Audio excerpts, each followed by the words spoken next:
I don't want to just make it to pro skater level. I want to make it to greatness level. And part of greatness is longevity. You know, the longer you are, the more consistently you perform at a high level for a long period of time, the stronger your legacy becomes, you know? And so I remember having that and wanting to go for that.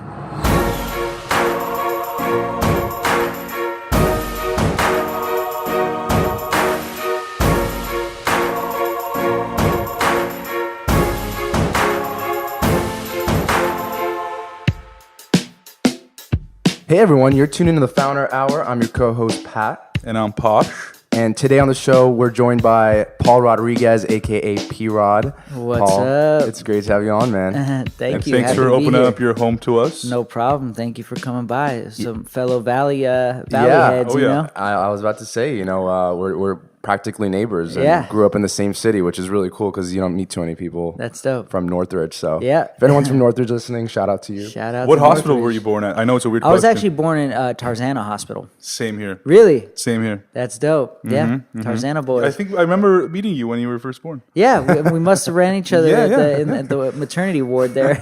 Yeah, it was great times, less stress, Yeah, not too yeah. much on my mind. Yeah. So life was so much more simple back Right, then. So much more simple. That first day of life. So, Paul, we're really excited to learn kind of more about your journey and kind of talk whether it's skateboarding, business, life, and just kind of anything that's on your mind. So, Okay.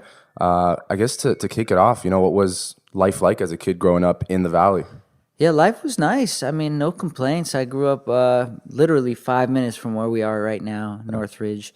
And I was just a normal, regular kid, I grew up with my mom, and I grew up in a cul-de-sac, and I had, at one point, a friend in each house on the cul-de-sac. So it was just like a group of kids would be out in the cul-de-sac playing baseball or whatever, like just whatever kind of little sport we were in at that time. I was always active, super energetic, had to be moving, playing a sport or doing some type of movement. Yeah. So I was always outside and, into all different things. Always had a new hobby, a new interest. And then one time I came across a skateboard and it never stopped, How'd you come across that skateboard? When I went to 7th grade, I went to Holmes Junior High here, and I went to school. It was close to my house, so I just walked to school in the mornings, and then when I was walking home in the afternoons after school, there was always this group of kids skating in the parking lot, and I would on my way to walk home, I would kind of stop by every day, stand kind of on the outskirts and kind of watch for 5-10 minutes. It just fascinated me. I was like, man, how do they keep the board to their feet? How do they do that? They jump and it sticks to their feet and it flips and they land on. It was just I was like, wow, I have to know how this is done. I have to learn this. And so What is early 90s, right? Like mid 90s? no, this is late 1996. Okay, so mid 90s, mid-90s. yeah. And it was just fascinating. So eventually, after a couple months of this, I worked up the nerve to kind of start talking to some of the guys. Like, hey, how you doing? That's cool. Can I check out your skateboard or whatnot? And yeah, they were cool. Let me kind of test it out. And from there, I was like, all right, I got to start skating. And that was kind of the beginning. And what was skateboard culture like back then? Because I was born in the early 90s, and I remember when I was kind of age to even just know about skateboarding and what was going on. It was just kind of becoming with video games obviously becoming so big and all that stuff. Right. So I guess from your perspective back then, what was yeah, that right like? at that time was just before it kind of blew up even bigger, before the video game kind of era. It was it was still very, and even now it's relatively still small, compared to other things. But it was really small then. It was in the era I grew up hanging out at the skate shop, Valley Skate and Surf, which was close by my house, and I would go in there every day. And it was kind of the culture where you hung out in the skate shop, you watch videos all day. The guys behind the counter, you would bug them all day, asking them if you could see different products or different boards or this or that, ask them questions, but never buy anything. Yeah. Yeah. It was just a real tight knit, kind of small.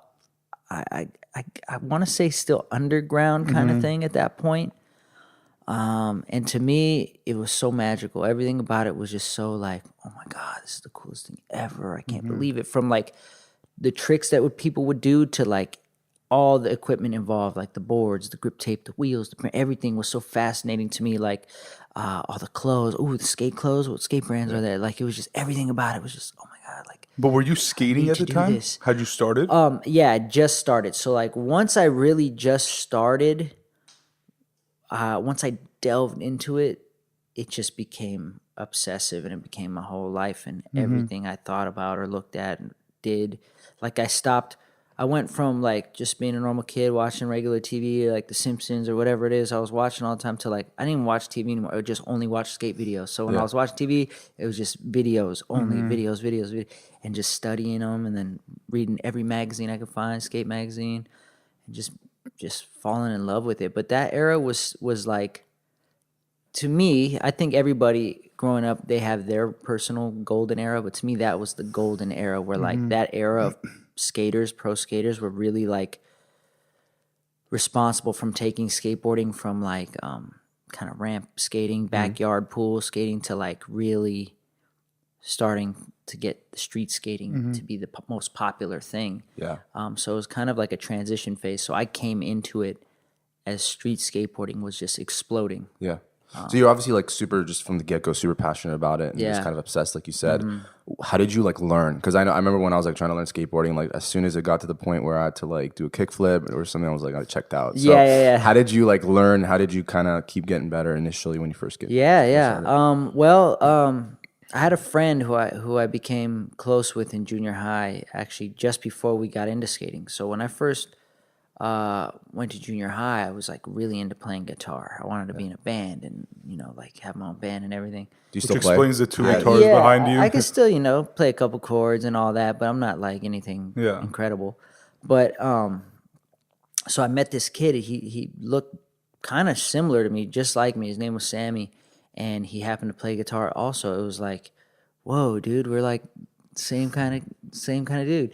And so we started hanging out, originally just jamming on our guitars. I would go over his house and play, and then like I started getting into the skating, and he went to that school the year before me, so he already knew all those skaters. He knew them, and so I tell him like, oh yeah, I talked to this dude, whatever. He's like, yeah, I know. I'm like, whatever, this is kind of cool. And then so we both kind of just started getting interesting in skateboarding together, and slowly but surely, like skateboarding kind of took over, and then little by little, the guitar was like getting less and less played and whatever. And so him and I started together, and I totally just forgot what I'm even answering right now. What was even the question? Oh, kind of just like how you kind of got your start, like learning how to skateboard. Okay, got you. Yeah. So him and I would skate together every day, and he was actually a faster learner than I was. He was learning quicker, and so early on, he had an older cousin, we had another friend, Nikki, who he knew, had an older cousin, maybe 10 years older than us, had skated before in like the late 80s and stuff, and he had some skate videos. Yeah. And he showed us, like, you guys ever seen a skate video? No. So he would show us the skate videos, and we would just see the tricks on the screen, then we would go out and pick a trick that we saw and try to learn it, Yeah. Usually it was like a kick flip or like a flat ground trick, And at first we didn't really have any guidance. We would just watch the video, go out and try it. And then once we really started hanging out at the skate shop a lot, we would be bugging the guys behind the counter like, hey, how do you do this trick? How do you do that? And they would, be patient with us and kind of explain it to us. And we would go outside in front of the shop and try it over and over and over and over until eventually we figured it out. But it was just a lot of trial and error. There was no like one way to learn. It was just we tried every way possible, like from watching videos or magazines to actually, if we were lucky enough to come across a skater who was better than us, pick his brain and ask him how he does it. And I feel like it's one of those things where you have to be like super determined to like learn it. Otherwise it's like freaking hard. Totally. And especially because at that point there wasn't really like, there wasn't YouTube or anything like that. So barely anybody had any websites or anything like that. And I didn't even use a computer back then. Yeah. Still pretty much don't. But I like there was no videos or tutorials you can just look up. It was just like you had to like go out and physically, hey, how are you doing that? Like, I'm trying to learn this. What am I doing wrong? Or you got any advice? It was just literally that. Trial by error sort of thing. Trial by error, and just being immersed in it. Like anytime like that skate shop, Valley Skate and Surf, to us it was the biggest thing ever. But like they would have their own little skate team, and every year they would have like tryouts. Yeah. So we were like, let's go to the tryout. Let's try out. And a lot of time, the first year we went, we didn't try out. My friend Sammy and I, we were we didn't really know anything, but we went and we would just watch all these skaters who like were doing tricks that we had never seen done in person, only on like videos or something. Whoa, these dudes are incredible! Oh my God, they're so good. And so I would just watch and then eventually talk to one of those guys and pick him up. One kid actually went to our school and he was so good, and he quit shortly after that. Once we got really into it, he was like over it, and he was so good. I always wondered, like, man, I wonder why he didn't keep up with it. He could have really gone somewhere, but when you're a kid, you don't know better. Paul, at what point did you realize that this was going to be more than a hobby, and that you can do this on a professional level, whatever that meant to you? Really early. Once I found out that there was professional skateboarders, that's when I was like, all right, well, that's what I want to be. Who were some of the pros back then? Was it like, Tony Hawk, obviously, and those guys? Yeah, but like the pros that I first got introduced to were like guys who were even of a generation before. It was like the 8th Street video I first saw, and the first person I remember really liking their skating was this guy named Kin Lu, and they called him Donger. He's an Asian guy, super long hair, ponytail, and he just had the highest ollies I had ever seen. I couldn't believe somebody could jump that high. And I didn't understand the technicalities of skateboarding yet, but I understood, like, wow, you can jump high. So, like, he was my first favorite skater. And then once I, learned more, saw new videos, then all of a sudden I got introduced to Eric Costin and Andrew Reynolds and Ronnie Krieger, Daewon Song, the whole world industry kind of team, and the Girl in Chocolate team. And once I saw those videos, then it was like really on and popping. Then I was really like, oh yeah, I got to be one of these guys. And those are like all the names I recognize from, what was that, Tony Hawk's Pro Skater, like Nintendo 64 game? Yeah, all those guys of that era. Yeah. Kareem Campbell, Eric Costin, Andrew Reynolds, Daewon, Rodney Mullen, of course Tony. And the list Were you goes ever on. in one of those games at one point? Yeah, I was. I was in. probably played with you a too, couple Tony Hawk games. I was fortunate enough to Was it make Underground? Was that one of them? I think so. Yeah, Underground. I forget what remember even. that. I think it was like after 3. Yeah. And then I was in a few from there.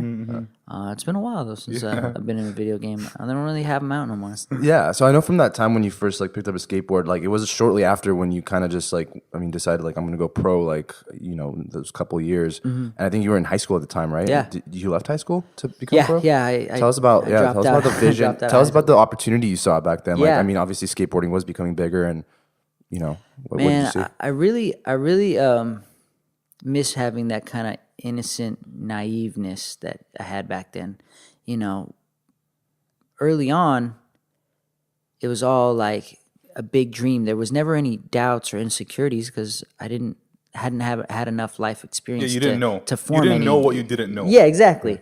I hadn't formed any doubts or insecurities yet because it was just everything was just just fun. And so Rainbows and butterflies. yeah. So I get to I get to high school, and at this point I'm skating like 2 years, and I'm getting good. I'm starting to get like just in the local little area, like between the little skate shops, a little buzz about my name or whatever. But like I said, from when I first found out there was pro skaters, that immediately. I was always a big dreamer. Like when I was playing guitar, I wanted to be in the band. I was like, I want to be like Jimi Hendrix. Yeah. I always thought about like I want to be the top of the top, Right. whatever it is. So What made you have that mentality? I don't know, man. I think I spent a lot of time by myself growing up. I have a half sister, but she grew up with her father, and so I grew up with my mom. So it was just I was the only kid in the house, Right. and I spent a lot of time just watching movies and whatever. So like early on, I watched Bruce Lee movies. I want to be like that guy. He's my hero. And especially that young era, Michael Jordan was still the man. He was playing.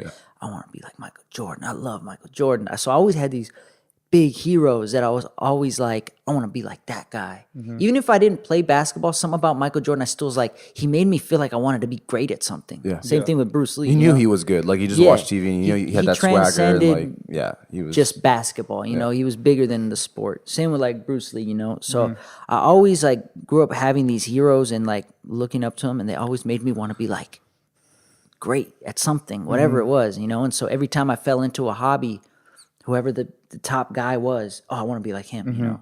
So same thing when I got to skateboarding. Who are the top guys? Once I kind of figured that out, boom, here's what I'm aiming for. So I was immediately just already thinking like, okay, I started skateboarding. Oh, there's pro skateboarders. Who's the best? Boom. Okay, that's what I'm gonna do. Just like the process I had been through a bunch of times. So I don't know. I think that's where it came from. Is because I never physically lived in the house with my father. You know, I never had that. I never had an older brother, like in person to like say like, oh, okay, I want to do what he's doing or whatever. You know, so I just kind of found my own way through TV and whatever I had came across that kind of picked up my interests. And I think it goes back to what you said, like, you know, the fact that you didn't know and you had really, you know, no blueprint in front of you gives you that opportunity to just create your own blueprint, right? There was no doubt. It was just like, pro skater, I'm going to be a pro skater. Right, yeah. And then I just was so in love with it, I immersed it where I was skating endless hours every day. Right. Endless hours. Like, Right. you know, you're 11, 12 years old, your body doesn't get tired. It was just all day, every single day. And, you know, my mom used to have to like basically drag me inside just to come in and eat dinner because I didn't want to stop skating. I didn't want to be interrupted. And on the weekends, it was all day, every day. You know, it was just, it became like sick. You know, it became like a sickness. And so I just started, by the time I got to high school, I was starting to get really good because I was just nonstop. And by that time, I got sponsored by a different skate shop called 118. And that was where like, whoa, these dudes are like, the skaters who rode for them were like potentially going to be pros one day, you know? So like once we heard about that skate shop, I was like, we got to go link up with them, you know? And sorry to cut you off, but did LA have like the biggest skateboard scene back then, or was it kind of just like one of the hubs? Yeah, I would say between LA, San Diego, and San Francisco was like that was like the skate scene. But in my opinion, LA was like the one everybody really You're wanted unbiased. to get to. Yeah, exactly. Yeah, for sure. Yeah, a lot of folks are from Yeah, so I was very lucky to be born kind of around this whole culture for sure. So yeah, I by the time I got to high school, it was just like, yep, I'm gonna do this. By that time, I'm already decided. Like, yep, I'm filming a sponsor me video. I'm trying to get it in the hands of, you know, somebody to sponsor me. I had met a friend who is still my friend to this day, Nigel Alexander. He was the first friend I met with like a real proper camera, and he could drive. Yeah. So now we could skate like outside of our area. Yeah. He took me to El Camino High School, and it was like my first time going there. And I'd seen this school in videos. I didn't know it was in the valley, and it was just like a playland of ledges and everything. So we went there. This was like November 1998. And 20 years ago. yeah, 20 years ago, exactly. Yeah, next month or in a month or two. And once he took me there, it was just like, oh my God. And he would film me all the time, and he knew how to edit. So it was just every day, skating, filming. And by the next thing I know, I had, 5 minutes of footage. And he worked at the skate shop, or sorry, he didn't work at the skate. He rode for the skate shop. And so we would go into the skate shop, give the tape to the skate shop, and the skate shop had access to the companies because the sales reps would come into the store. And back then, that's how it would work. Like the sales reps would come in, and like the skate shop, the guys who would manage or work at the skate shop would be like, hey, we have these skaters, here's their footage tape. Take a look at it, guys. So that's kind of how it happened. And then another friend of mine, Steve Vanasco, he rode for this company called Status. He was like the first one to like go out of that crew. So, gave him a video like, hey man, would you mind bringing this into the company? And next thing you know, they had a sister company called DNA Skateboards, and they gave me a call back, said, hey, we want you on the team. And oh my gosh. And you're like, what, 19, 20 years old at this time? No, I'm Younger, right? 13. Wow. At this time. I'm 13, 14 at this time. And so that summer of 99, so I was 14, I got sponsored by DNA Skateboards, and this is the first time I ever got anything for free skateboards. And I was like, in my mind, I was rich. I was like, it's like I had just been given $1 million. It was like, oh my God, free skateboards, free T-shirts and stickers. Like, ah. And then I got a little sponsorship with DVS shoes. They started giving me like 2 or 3 pairs a month. And I was like, oh, this is it. And so at this point, I'm summer going into 9th grade. Okay. So when I start going to Birmingham High School, and I'm like, in my mind, I'm already as good as I'm going pro. This is already going to happen, guaranteed. And as soon as I get to 9th grade, that's when I start bugging my mom. Mom, can I do homeschool? Can I do homeschool? Yeah. No. Please, let me do homeschool. Please, please, please, please. I really want to do homeschool. Like, look, I'm already getting sponsored. If I don't have to go to school, I can spend more time skating. I can become pro faster, blah, blah, blah. I'm like doing everything. She holds out a whole school year. No. So by the time I go to 10th grade, early in 10th grade, I'm like finally having ads coming out in magazines and like starting to get a little buzz. Like in my mind, it's like huge, but in the reality of the world, it's just a little something. And I was like, see, Mom, it's happening. Look, I'm in a magazine, this and that. Like, please, please, please. So finally, I just kept bugging her that whole from 9th grade over the summer, in between 9th and 10th grade, early into 10th grade. Finally, I wore her down. She's like, okay, we'll get you homeschooling. And so I signed up for homeschooling. Maybe like school starts in September. So probably like after the Christmas break in 10th grade, I finally wore down, got homeschooling. And then it was like I was telling her, it was on after that, like all day, every day, skate. No, you never got sick of it? Never. Especially back then, my body didn't get sore, didn't get tired. It was just all day, every day. Never, ever got sick of it.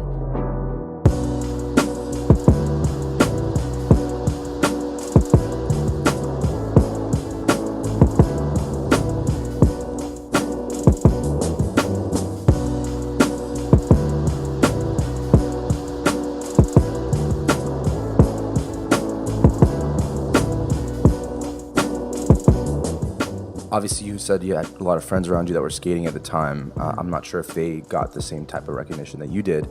Why do you think that was? Was it because you were so obsessed and determined to like be bigger than? I think so. I think the difference looking back on it now is like in my mind, I could actually see the vision. I could see the path to success. I could see like I can become a pro. I know I can, because I wasn't the most like early on. I wasn't the guy that they were like, oh, he's gonna be something. I was just regular. I wouldn't say I was like, oh, he's never going to make it. It was just kind of like, oh, just whatever. I'm just middle of the road. Mm-hmm. And I had other friends who were showing more talent, more promise early on. But I don't think they ever thought about this past just being a kid. I'm a kid. This is what kids do. In my mind, I see the pros. There's people doing that. Then that's what I'm going to do because I love this too much. I don't ever want to have to stop. So like my friend Sammy, who I grew up skating with, I remember he would always say, it's like, yeah, I'll probably just skate for, I don't know, a couple years. And then once we go to high school, then just probably not skate anymore. Like, because once we went to high school, we went to different high schools, and then him and I didn't really talk much and fell off.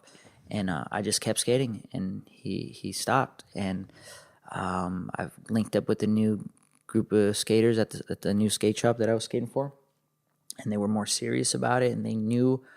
Some of them were friends with other pro skateboarders, so I got to get introduced to pro skate. So I got to see actual in-person pro skateboarders, and they would have these demos in the parking lot where they would invite pro skaters to come out. They would set up ramps, and they would skate. So I got to go and watch these demos, and that just every time I got a little closer or got somewhat of a connection or got to see it even closer in my face, it became more powerful to me, more of a reality. Like, oh, this can happen. It's right here. I can touch it. I'm going to do it. And I would go home. I'd practice my tricks, new tricks every day, trying to learn. And little by little, man, I just got better and better little by little. But in the scope of it, it was happening fast because by the time I turned pro, I'd only been skating 5 years, which at that time, between 12 and 17, it seems like a lifetime. Yeah. But now we all know 5 years ago, oh, that was the other day, so. And sorry, what was your definition of like becoming like better? Was it, I know obviously with skateboarding, it's like the longer you can stay on the board and do cool tricks, it's like, obviously you're good. But how did you measure that type of success? By like, I would always be filming, right? So like I'd always have a little sponsor me tape ready to go, a little footage ready to go, and you would just see the progression in the footage over, month over month, you getting better and getting better. I was super small kid. It took me a while to grow, but I was a super small kid. So early on, I had a really little kid style, and I was like struggling and like trying to flip this board around. And little by little, my legs got a little stronger. I got a little more pop. I was able to jump a little higher. My style was getting better. And skateboarding style is really important. Not like your clothing style, that too, but like your actual form, the way you look on the board, the way your body moves. So like I was looking more graceful. I was not as like choppy. And little by little, and I was very lucky because Nigel was the one who explained to me style. He's like, it doesn't matter. You could do all the hardest tricks in the world, but if it looks terrible, no one's gonna care. That's it's all about like the aesthetic and the art of it. In skateboarding, like even now to this day, even more so, like you don't have to be the most skillful, advanced person. If you can just make even simple, basic tricks look very smooth and effortless and graceful, you're likely to have a career, And so, and that's true, I think, and sorry to cut you off, but I think that's true in a lot of things. I mean, for example, even in business, like take the Apple phone, for example, I wouldn't call it the most complex phone that there is, but they've just done it simpler, easier, better, and it works. People want that. People don't want complexity. They want something that's going to be making their lives easier. Right. In this case of skateboarding or in art, something that's going to make it more entertaining and more graceful for them, for their, for their pleasure, really. And relatable. Yeah. Even I notice like right now in skateboarding, like some of the most popular skateboarding there is right now is some of the most, as far as skill wise, is some of the most kind of like basic. Right. I wouldn't say fully basic, but like, not the hardest stuff out there, but it's just like, the people who are becoming popular are the people who just make it look really good, really graceful, and really effortless, because that in and of itself is extremely hard to do. Right. So like when you can make something really hard look very easy and graceful, people are mind boggled by it, But like when you do a really hard, super technical flip in, flip out trick, and you make it look hard, people are just like, I don't know. It's just like, it's not appealing. So Nigel really taught me early on, like, hey, man, it's good to know hard tricks, good to have technical tricks, but if they look bad, it doesn't matter. So early on, I was like, because I had a real funny little style. I was short, so, like, I had to bend over, and I was using my back, so my butt would stick out all far every time I would bend over. And he was like, dude, you got to watch that, bro. Like, I was like, but if I don't do that, I can't jump. Like, so little by little, as I got stronger, that I worked that little problem out, and, focused on like, okay, making tricks smooth and nice and mastering the trick before you move on, not just, I landed it one time, now it's going to the next one, really, and he would point me out to like, watch this skater. This is a good skater to watch. Study them, blah, blah, blah. And that's kind of how I marked getting better, like how my style would improve and, my consistency in my tricks and my choice of tricks, and put it all together in some footage, and just little by little, and a lot of those problems kind of work themselves out just by spending time on the board naturally. They just kind of work themselves out. Yeah.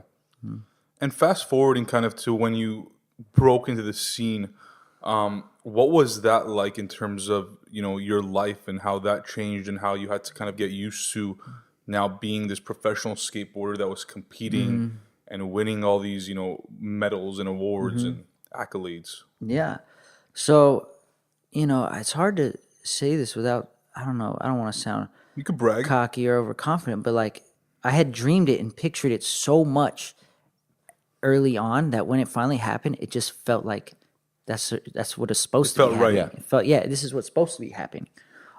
So it's not that like, I don't want to say like, like there was a level of expectation. I had believed in myself. I believed that I would get there. So when I finally was living it, it was surreal because it was happening, and finally it was a picture in my brain to like real life physically in front of me. But it was also a part of me was like expected it. Like, this is what I was supposed to do. This is what Did I it meant feel to like do. some sort of like a validation, like all that hard work sort of paid off, or was it more like it's just part of the journey, and like it's not the, you know, it's like you said, it's supposed to happen. It'll continue to happen because I love it so much, because I'm so dedicated to it. A little bit of both, I would say. Like it still is a trip when like something you had in your brain like actually is real. now in physical reality. Yeah. It's such a trip, that process, how that happens. So like I would trip out on it, but then another part of me would be like, yeah, man, I knew this would happen. Yeah, like the hard work, like that's why as a kid I was so obsessed, because I could see that if I just practiced, it's like a math problem, like 1 + 2 = 3. Yeah. You know what I mean? So if I just practice equals becoming a pro. So like every day it was like, okay, one day closer. So the intensity of my skate sessions would just be so ferocious that like I was just determined, like it's one day closer. Every day I would wake up, I'm one day closer to being a pro skateboarder, one day closer to being a pro skateboarder. I remember thinking this. And so when it finally happened, yes, it validated, like, yes, I knew that the hard work would get me there. But it also, like I said, man, it was just like, it was a certain type of naive confidence you have at a young age, like, yeah, man, this was supposed to happen. Like I prayed every day for this, you know? What I'm really curious about is that I think that in this story, one of the main themes seems to be like patience. Like you were very patient with the process. I think that's something that I have a difficulty with. I think a lot of people, find that difficult because we want this instant success. Like, we want to immediately achieve that goal. What kept you so grounded and so patient to getting to that point and just consistently working and working and working and not getting exhausted? Well, I wouldn't say I'm patient, man. I like when you said, like just now, even you get that feeling. I get that still to this day, dude. I wasn't patient. That's why I was working so ferociously, because I wanted to hurry up and happen, you know? I wasn't patient at all. But what kept me working on it is because I fucking loved it. I didn't want to do anything else. There was no other thing in the world that I would rather be spending my time doing. It was just that in love. Like anytime my mom would be like, hey, don't forget next weekend it's grandma's birthday. We're going to go to her house. So I'd be so pissed off. I remember screaming at her, Mom, I don't want to go to grandma's birthday. I love grandma, but I want to go skate. Like all my friends going to be skating. I'd get so jealous, have so much FOMO of my friends when they would be skating and I would have to miss a session. And whatever it was, like a Christmas holiday, oh, we're going over so-and-so's house for Christmas or this or that, or family get together. It was just like the world had ended for me. I would throw temper tantrums. I don't want to go. I want to skate. Like it was so annoying to get interrupted from skating. Which is kind of hard to imagine because you're such a laid back dude. Like just well, thank you. Yeah, I mean, like, it's hard to. Like, I'm curious. Like when you kind of get into like, I mean, obviously, skateboarding is a competitive sport. Like you want to be the best. So, how would you describe yourself when it comes to like being a competitor? It's hard to say. Some people would call me competitive, but I also know people who are way more competitive. So I always look at the people who are more competitive than me or better or whatever. And I always not compare myself, but I always relate that it's relative to what? Like somebody, he's super competitive, but then I'll look, now this guy's competitive. And it's just who's in your mind, that always keeps me the bar to competitive? Nija is super. He's super competitive. I think in a good way. See, in skateboarding, that's a touchy subject, competitive. Nah, man, you do it for the love. It's not about the competition. It's not about the wins. Not about this and that, which I agree as well. But when you're in a competition, it's okay to want to win, in my opinion. And this dude wants to win more than anybody most of the time. And I really admire that, He had that built into him, where I didn't grow up in an era where that was built into me. I grew up in the era of I'm just competing with myself. I'm trying to be better today than I was yesterday, every single day. So I guess is a level of competitiveness, but I think that actually developed later on once I started competition skating. But it was more so I just could see the vision. I could see it. I could taste it. I could feel it every night. I dreamed about it every day. I thought about it. So it was just when I was at school, all day long, I'm thinking about where I'm going to skate after school, what trick I'm going to try and learn. All day long, I'd be thinking about that. And my school was terrible. My grades were horrible. Yeah. I completely just forfeited school, basically, because I just knew I'm going to be a pro skater. I don't need this shit. That's what my thought process was. Yeah. don't think like that, kids, because that wasn't smart. I definitely was lucky and blessed that it worked out, you know.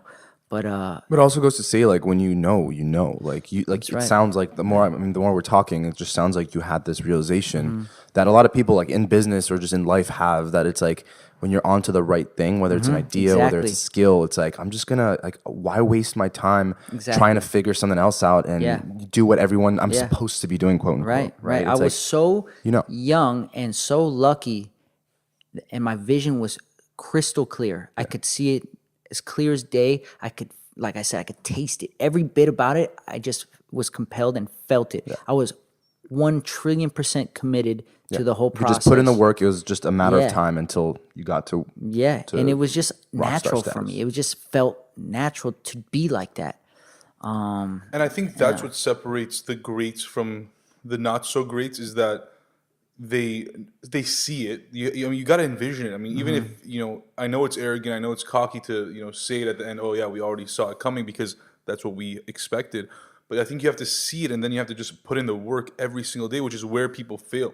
It's not that they're not smarter. It's not that they don't see it. Or I think it's something that there's a book by Angela Duckworth called Grit, and she talks about this, that it's two things: it's passion and purpose. Like the combination of the two is it's really grit that makes people successful, not really anything else. It's just that motivation, that passion to keep going and towards that goal, that purpose of, like, that's what I want to achieve, whether it's in life, relationships, business, whatever it may be. You got to have those two things if you really want to achieve what you want to achieve. 100%. And it sounds like grit was, like, literally is what describes you and what you had done. Yeah. I would say now, being a grown up and being able to articulate that. Yeah. But at that time, I didn't know any of this stuff. You know, only when I got a little older, and even after I had dropped out of school, because I didn't even finish high school because of home studies. Like, I dropped out of home studies. Yeah, that was your, like, you knew you were gonna drop out. You just once I wanted turned to, like, professional compromise. and I lived on my own and was paying my own bills. Yeah.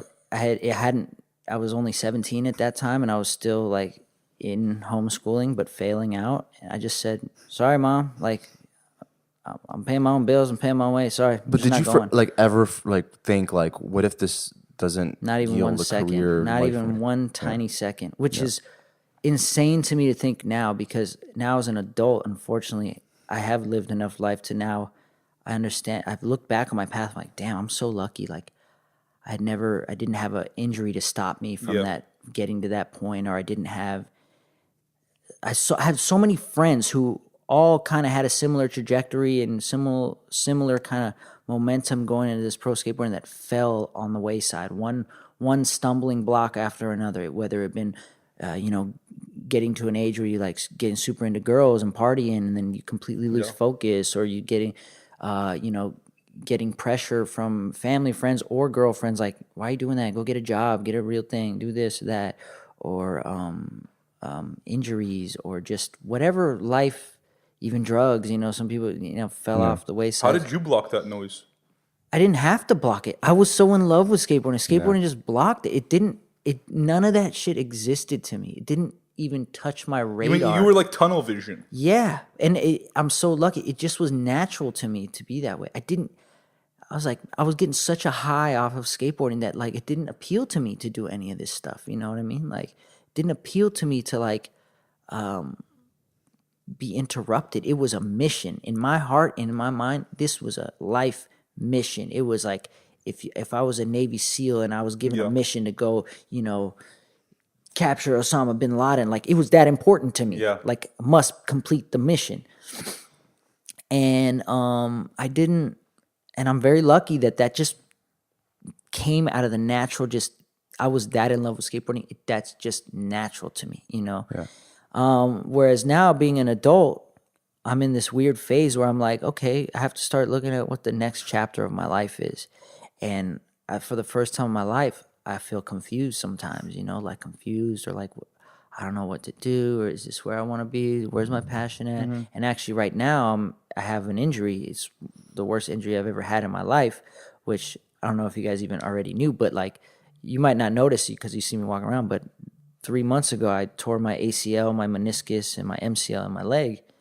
And so I have to get surgery next month and get it all replaced. And I'm going to be out for probably another 6 to 8 months after surgery. So it's like by the time I get back skating, it'll be almost a full year of like not having skated. And that's the first time in my life I ever had this problem, any serious injury. And it's like, it's driving me nuts. It's making me confused. It's a mental thing. It's like, I don't know what to do. Am I going to come back? Plus, I'm already at this point in my career. Like, am I even going to, is it even worth it coming back at that point? Is it like, you know, am I going to be able to contribute anything new to what I've already done to skateboarding? Am I not going to be able to? Well, you know who that story reminds me of, right? No. Kobe had the same Yeah, issue. yeah. He had And he had that same mentality of like, you know, he was that competitive, great person that, you know, was like, what do I do? I remember that interview when he gave it, when he was just like literally about to just be in tears crying. He's Yeah. like, I don't know. Because I think you know how great you are, right? Like, you know that you've reached like pinnacle, like just greatness. And then when you see something that is really not in your control and you don't know what to do and you can't imagine the future, you're like, what the fuck is going to happen? Right. You know? It's the first time in my life I'm not necessarily clear on the future. Where, you know, the whole time skateboarding, it was always clear. This is what I'm meant to do. I never thought about after skateboarding. You know, you're 16 years old. You're not thinking about, you know, being in your 30s. You're like, that shit's an eternity away. You know, but it's like near death. Next thing you know, it's next thing you know, it's a blink of an eye. Yep. So I have to like get my mind right. I'm here. I can't skate for months and months and months, and yeah, I don't even know where I was going with that. But now I'm facing, for me, the biggest obstacle of my career, and I'm thinking like, well, you know, by the time I can skate, I'm gonna be 34 years old.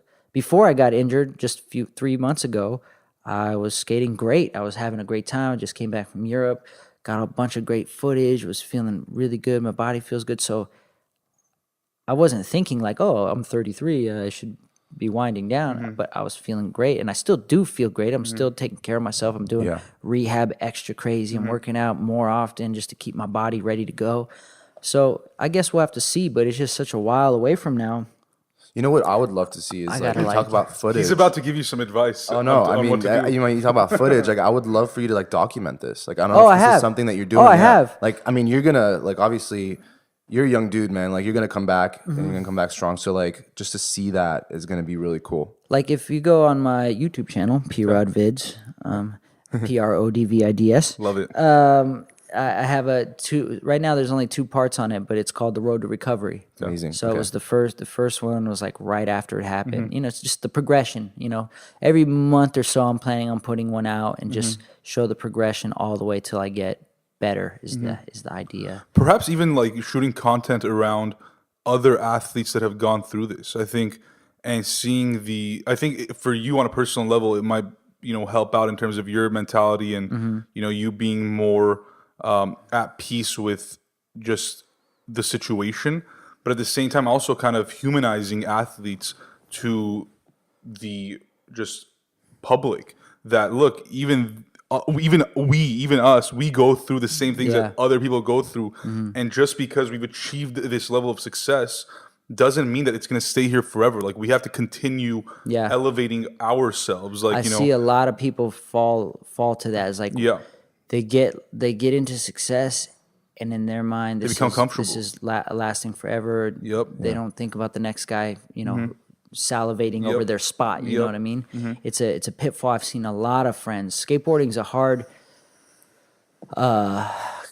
career to have longevity in because there's a lot of pitfalls. Like, once you make it in, I've seen so many guys, once they turn pro, they just get lazy and they fall off 2-3 years later. They don't have a career anymore. I've seen so many guys, you know, get in, fall to the party scene, 2-3 years later they're gone, or get injured, and mentally that messes them up, and they never come back strong. So many reasons why. So you have to have the mind. And I remember being lucky, always when I was younger, always thinking like, I want to have a long career, because, you know, Eric Costin and Andrew Reynolds were my like example of like what a perfect pro skateboarding career looks like. And by the time I became pro, they had already been pro for at least 10 years. So I'm like, man, like, I've seen so many other pros come and go, and they've always been here. So I was always had them to look at, like, all right, my goal, I want to always be here. I don't want to just make it to pro skater level. I want to make it to greatness level and sustain. And part of greatness is longevity. You know, the longer you are, the more consistently you perform at a high level for a long period of time, the stronger your legacy becomes. You know, and so I remember having that and wanting to go for that. It's also, I think, this thing about, especially in this day and age, like being the brand. Like, you know, you yourself, you know, I think all the greats, when we look at them across different sports, even across business, like, you know, these individuals, although it took a team to get there, in skateboarding perhaps much differently because you're on the skateboard yourself, but in all these other ventures, you know, the greats are really like the brands. Like, you know, you recognize them, you know, just by names, and you know them. And speaking of brand, I mean, you started Primitive, and I would love to talk about, you know, how absolutely. that started. Sure. And I see this guy, Pat, wearing, you know, his Primitive hat all the Yeah, time. I got some man, Primitive I stuff. gotta send you He guys has some like gear. 7 of them, just like looks. it's just lined up. But how did that begin? Yeah. So it's crazy when I look back at like the last 20 years and just think all the different like little like how ways things have branched off. Because you know, part of dreaming about wanting to be one of the greatest is like I wanted to become a businessman. I wanted to I didn't know how to articulate it at the time, but I wanted to be in control of my own destiny and not be at the whim of, hey, you're hot right now, but then the next guy comes and now sponsors, we don't need you because we're on to the next guy. You want to be relevant. Yeah, but not only relevant, even when I'm not relevant, I want to still. Yeah. I don't want to have to alter my lifestyle Right. because I'm not making money skateboarding. So I want to always, and also I always want to have an attachment to skateboarding, even when I'm not the physical skater. You kind of live vicariously through the. Yeah, I don't want to spend. It's been over 20 years now, going on 22 years. I've been skateboarding and in the skateboarding industry. I don't want to just retire from pro skateboarding and then have no connection to skateboarding. Like, I'm retired, okay. Now I don't have anything to do with it. Like, done. So like Primitive, I'm looking at it as like, this is my way to always be a part of skateboarding, to contribute to skateboarding, to help up and coming skateboarders to begin their careers, to help, you know, be a part of influencing the skate culture in a way, you know. To me, that's really exciting. It's an exciting feeling, and What's the story behind the name?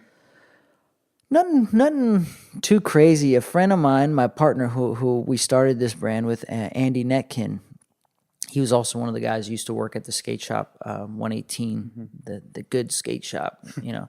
So I'd known him for a long time, and once I got signed to Nike, he hit me up and he was like, "Hey man, I think we should do a sneaker store. I think it's a great idea." He was the one who managed the skate shop, so he had always worked in retail and managed stores, but his dream was always to own his own store, and he was a sneakerhead guy. And then, of course, me being with Nike, it was like the light bulb went off in his head, like, "Yo, let's do this." And he had brought out he's like maybe 4 or 5 years older than me. So he had brought out notepads that he had since high school that he would write down ideas of, like, one day I want to have a shop and here's what my plans are. And he had a list of even names of stuff that he wanted to name the shop. And Primitive happened to be one of those names. And then so for as months went on, when we were talking about, like, what are we going to name it? What are we going to name it? What are we going to name it? We had hundreds of names that we were potentially looking at, but we always kept coming back to Primitive for whatever reason. It just sounded right to us, felt right to us. And then we ended up choosing it after a while. It just was the one name that kept coming back, and so we chose it. And it's so hard to name a company, actually. People don't even think about that. So it's like the hardest thing. Pat is our chief naming officer. Any venture that we've ever started, he names it.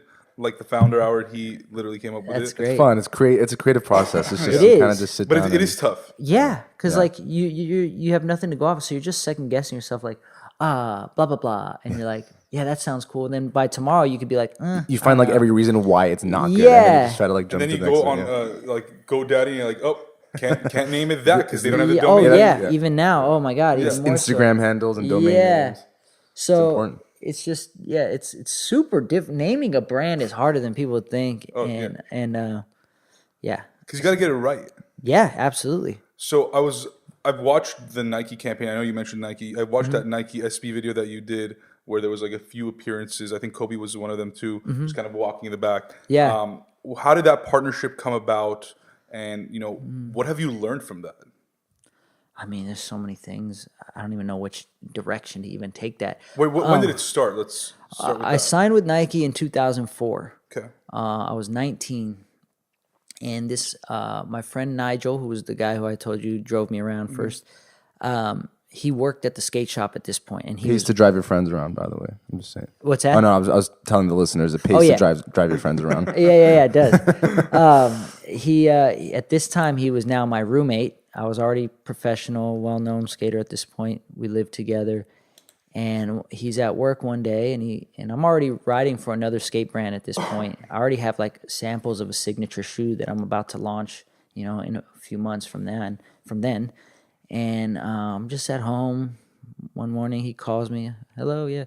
Hey, dude. There's this guy, Robbie. He's a sales rep for Nike, man. He would love to talk to you because they're trying to put together, step up their skate program, and they really are interested in you. I was like, oh, shoot, okay. I'm always one open to opportunity, And so I drove down to the skate shop, met up with Robbie, talked to me, says, hey, this guy Sandy Bodecker, who was responsible for taking soccer from a small piece in Nike to, boom, becoming a huge part of Nike. Now he's assigned to doing the same thing with skateboarding. He really is interested in you and would love to talk to you. Would you like to meet with him? So I said, yeah. So my manager and I flew to Portland. I went to Beaverton, to the headquarters, met with him, sitting in his office. He has the coolest office because he has the best artwork, and he's super into toys, and he's a super creative type dude. Dresses doesn't wear a suit or nothing. Dresses really colorful and loud and just super what's the word I'm looking for? Maybe eccentric kind of guy. Yeah. Sounds like it. In a good Forward. way. Yeah. Maybe the more politically correct way. Yeah. And he was just nicest, most awesome dude. And asked me if I wanted to get down with Nike, and I was just like, sounds good to me. So then from there, I just let my manager and them kind of hash out the details of what that looks like. And that was it, man. That was it. It was like I said, I grew up always loving Michael Jordan, and in my mind, now I could be associated with the company that he made famous. You know what I mean? Yeah, I mean, I know you're the first skateboarder to be an official Nike athlete, right? First skateboarder to have a signature shoe with Nike, and also the number you've released 8 shoes. Is that right with Nike? 10. 10 now. Mm-hmm. Okay, so which is there's one recently, right? Yeah, last summer it came out my 10. Yeah, which have been only 3 other athletes to do that, right? It's Michael. I want to say it was KD and I both hit the 10 club at the same time. Nice. Okay. So it's so that's 5 of us, but I'm the only one. I'm the only non-basketball player to ever do it, so I'm stoked on that. Which is impressive because I think that skateboarding still has this kind of underground it's its own community of people. It's not even though there are nationally televised events. It's not necessarily one of the 4 major sports in the US. It's not even close, man. Not even close. So for me, that's a proud achievement that I have that I'm very excited and thankful for. Where do you see the future of skating going or skateboarding going? It's tough to say, man, because in this era with social media, so eclectic, so many things I'm noticing all the cultures are coming together. The music, the sports, the arts, fashion, everything's kind of blending together, which is really cool. So I'm not exactly sure what that's going to turn into. But as far as the actual skateboarding, I think it's going to get more dangerous. It's already the kids, the big handrails these guys are skating, and the injuries these guys are getting are just becoming devastating.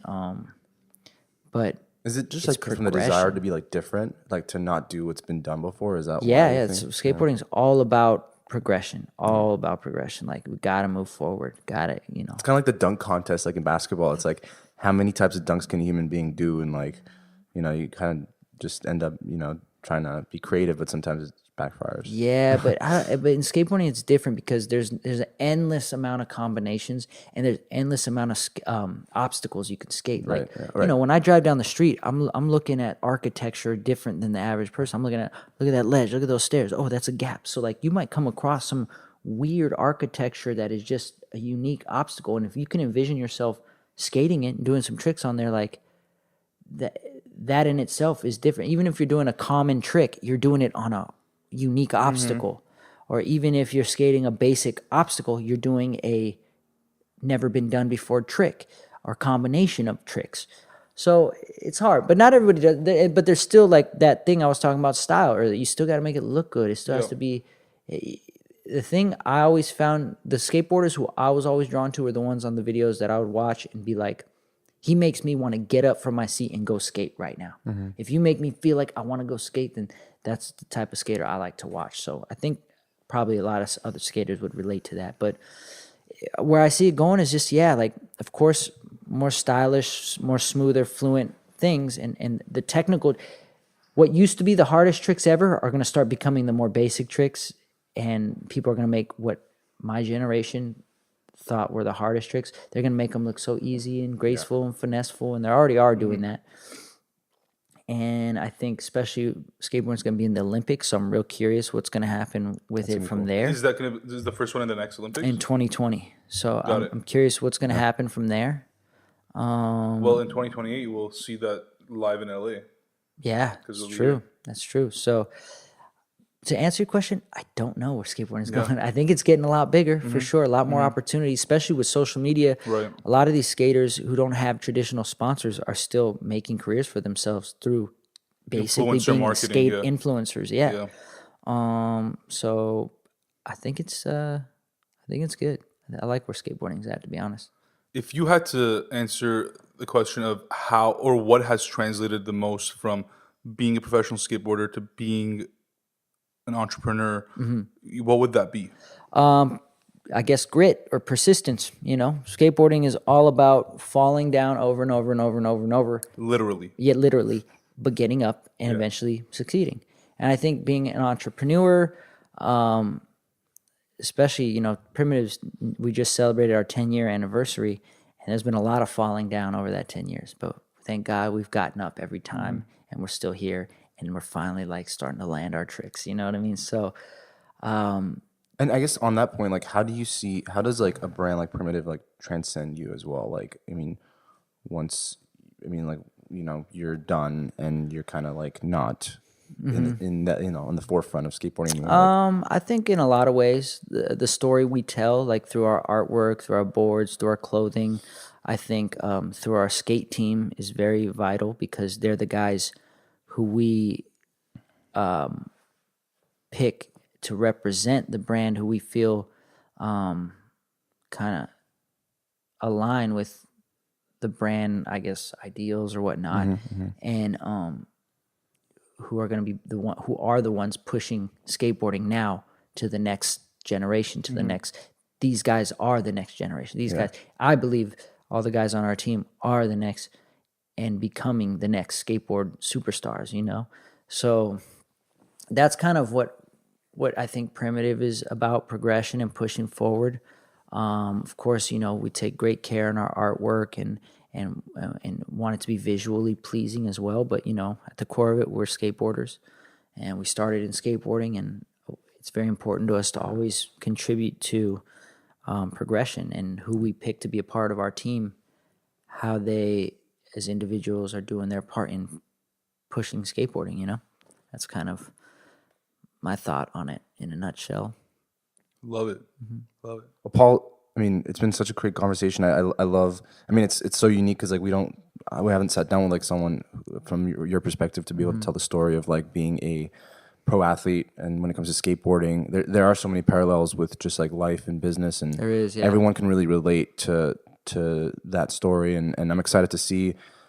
All the best with your situation now, and excited to see how you come out of it and Thank you. come out stronger. Appreciate and so it. thanks for your time. Thank you. My pleasure. Thank you guys. I appreciate having some fellow Valley homies here, so it's good. It's been great. Thank you. Thank you guys.